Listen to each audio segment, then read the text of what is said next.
Fatou, elle nous dit: J'ai observé la lourdeur se déplacer vers le haut de ma poitrine, j'ai senti sa chaleur et elle m'a dit: je veux m'exprimer.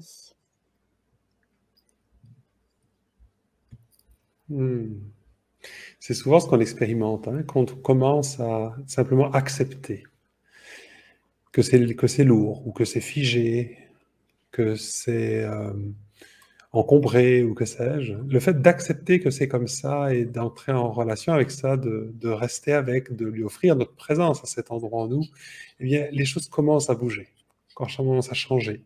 Ce qui était fermé commence éventuellement un tout petit peu à s'ouvrir, ce qui était figé peut-être commencer à bouger. Parfois, ça peut devenir aussi éventuellement un petit peu plus intense pour nous montrer ce que ça vit. C'est comme si ça commence à s'exprimer, en fait. Vous voyez? Ce qui était imprimé, retenu à l'intérieur, ben, commence à s'exprimer, à se libérer. Et ça montre ici, dans cet exemple, que quelque chose là a besoin d'être pris en compte, de s'exprimer, d'être entendu. Hein? Et donc, ça se dit, enfin ça se dit, parfois il y a des mots, mais parfois c'est juste une sensation que quelque chose veut sortir, veut bouger, c'est figé et ça a envie de bouger, de repousser les limites et dans quoi ça se sent pris.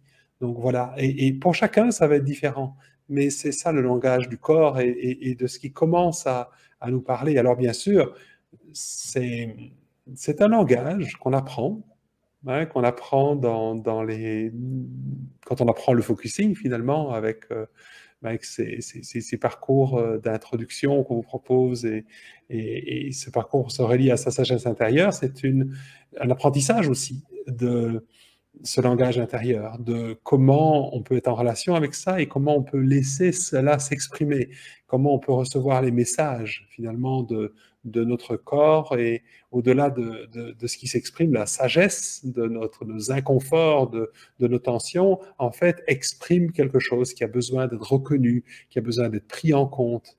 Et une fois que c'est reconnu et pris en compte, à ce moment-là, on sent qu'il y a encore d'autres mouvements qui vont se faire. Donc ça, c'est tout un cheminement qui peut se faire à l'intérieur de soi quand on apprend simplement à écouter plutôt que d'interpréter, d'essayer de comprendre. Reconnaître que c'est là et que c'est vivant maintenant. Si vous vous demandez pourquoi ça se sent comme ça à l'intérieur de vous, eh bien, cela le sait.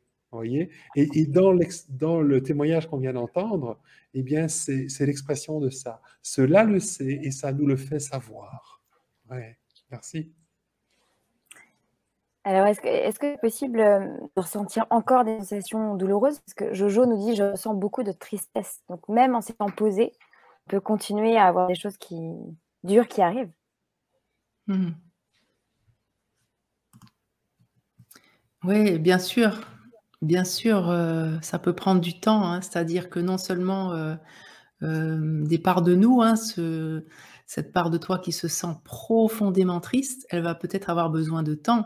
C'est-à-dire que des fois, quand on est juste, avec quelque chose de pas trop intense, on va juste dire: «Oui, c'est là, je suis avec toi» et cetera et ça va pouvoir, tranquillement s'adoucir comme certains en témoignent et en même temps, il existe des parts de nous qui peuvent avoir besoin vraiment de temps et de toute notre compétence et déjà la première chose, c'est de reconnaître combien ça se sent triste et en ce moment, c'est bien ce type d'émotion qu'on va vivre. On peut vivre des émotions extrêmement intenses et donc ça a besoin d'être entendu pour leur intensité et ça, ben oui, ça nécessite un peu d'entraînement parce que, c'est comme si là, pour la part, que tu nommes, c'est pas forcément du ski en piste verte. Là, on est peut-être plutôt en piste rouge ou en piste noire tellement c'est intense et ça va demander du coup de cultiver cet espace de présence pour pouvoir être avec des choses intenses. Et des fois, les choses intenses, elles ont besoin de temps, elles ont besoin de plusieurs jours, elles ont besoin même, d'une présence régulière ou d'un regard intérieur pour pouvoir petit à petit être, vraiment reconnues dans tout ce qui les fait souffrir, en fait, de l'intensité de leur souffrance, mais peut-être aussi l'écho de tout ce qu'elles ont vécu, quand on était enfant ou dans des mémoires, hein, qu'on porte en nous. Et donc, il y a plein de façons, je veux dire, il y a pas 2 manières de vivre cette posture de pleine présence, hein. Il peut y avoir, comment dire, des soulagements assez rapides, et puis il peut y avoir besoin d'un peu plus d'expérience, voire même des fois de soutien de quelqu'un d'autre à l'extérieur pour pouvoir être avec plus en profondeur, et que ça nous montre dans le fond, en fait, qu'est-ce que ça veut qu'on sache.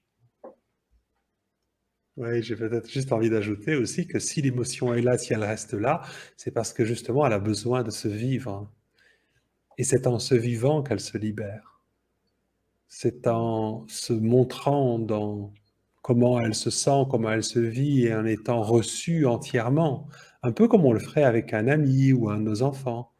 Hein, qui vivrait une émotion, ben, il y a deux possibilités. Soit on dit tais-toi et puis c'est ridicule comment tu te sens, ça n'a aucun sens et tu ne devrais pas te sentir comme ça. Ou alors on va plutôt se prendre le temps pour lui dire ok, j'entends, mais j'entends comment tu te sens et puis tu as le droit de te sentir triste. Tu as le droit d'être en colère. Tu es légitime dans comment tu te sens. Et c'est un petit peu ça qu'on fait en focusing. C'est que en reconnaissant, en acceptant, en accueillant pleinement ce qui se vit en nous, eh bien, on lui permet à cela de se libérer. En fait, ça ne demande que ça. Hein. Si vous souhaitez libérer vos émotions douloureuses, eh bien, si elles sont douloureuses, c'est parce qu'elles sont retenues, en fait. Et à partir du moment où vous leur ouvrez la porte, vous allez voir qu'elles ne demandent que ça, à s'exprimer et c'est comme ça qu'elles se libèrent. Et comme vient de dire Coralie, ça peut prendre du temps et ça demande le temps proportionnel à la profondeur de cette émotion, en fait.